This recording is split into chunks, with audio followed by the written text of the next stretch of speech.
பேர் என்ன சொல்றாங்கன்னா, அந்த பெண் குயின் அந்த மவுண்டெய்ன ஒரு எய்மா வச்சு அது பாட்டுக்கு நடக்குது. செத்துருவோம்னு தெரிஞ்சாலும் பரவால்ல.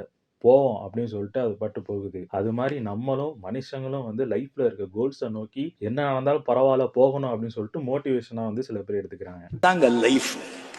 சேலஞ்ச் சேலஞ்ச் வேணும். இன்னும் சில பேர் வந்து எப்படி எடுத்துக்காங்க அப்படின்னா, இந்த குரூப்பா இந்த மாப் மென்டாலிட்டில இருந்து விலகி தனியா நமக்குன்னு ஒரு பீஸான ஒரு இடத்த நோக்கி நம்ம வந்து போகணும். அதுக்காக தான் அந்த பென்குயின் வந்து அதோட பீஸ தேடி வந்து போகுது. அப்படின்னு சொல்லிட்டு ஒரு சில பேர் வந்து அத சொல்றாங்க. இன்னும் ஒரு சில பேர் வந்து என்ன சொல்றாங்க அப்படின்னா, நான் அந்த பென்குயினாவே நான் வந்து உணர்றேன். அந்த பென்குயினுக்குள்ள நான் என்னையே வந்து பார்க்குறேன். இந்த எப்படியாச்சு இந்த மனிதர்கள்ட்ட இருந்து கொஞ்சம் விலகி, யாரையும் கான்டாக்ட் பண்ணாம, எங்கேயாவது நான் பாட்டுக்கு தலைமறைவாகி, எப்படியாவது நிம்மதியா எங்கேயாவது இருந்தா போதும். ஆல்ரெடி நீ அப்படிதான்டா இருக்கிற. கன்டின்யூ.